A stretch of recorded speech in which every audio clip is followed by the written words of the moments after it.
The CEO of Find Food Bank here in the Valley is helping a food bank in Houston that's going through a difficult time, a weather and infrastructure emergency after severe winter weather hit Texas last week. News Channel 3's Caitlin Thrope reports on what Debbie Espinosa says are the lessons she learned about disaster relief and is bringing back to the Coachella Valley.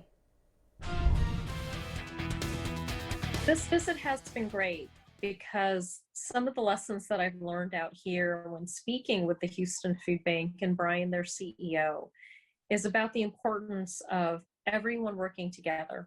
Find Food Bank President and CEO Debbie Espinosa is seeing firsthand the importance of capitalizing on community partners to form a coordinated effort when disaster strikes. Lots of communication.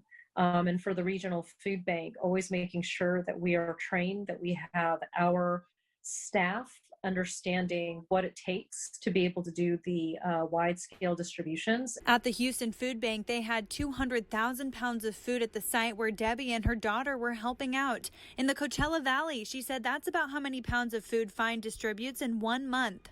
I got to understand the amount of food that you need to be prepared for. I got to see how they set up volunteer stations. I got to see how they set up their trucks and their tractors and their trailers and just the logistical movements within that. She also sat in on their command center meetings to learn how to improve coordinations. It's important for me always to make sure that I'm staying on top of the best practices with regards to disaster response and disaster management. Brian Green, the president and CEO of the Houston Food Bank, says regional food banks like his and Find always help each other out in whatever ways they can during times of need. But I would say the biggest thing for food banks to take away from something like this is how much we'll help each other in a time of crisis. Caitlin Thrope, News Channel 3.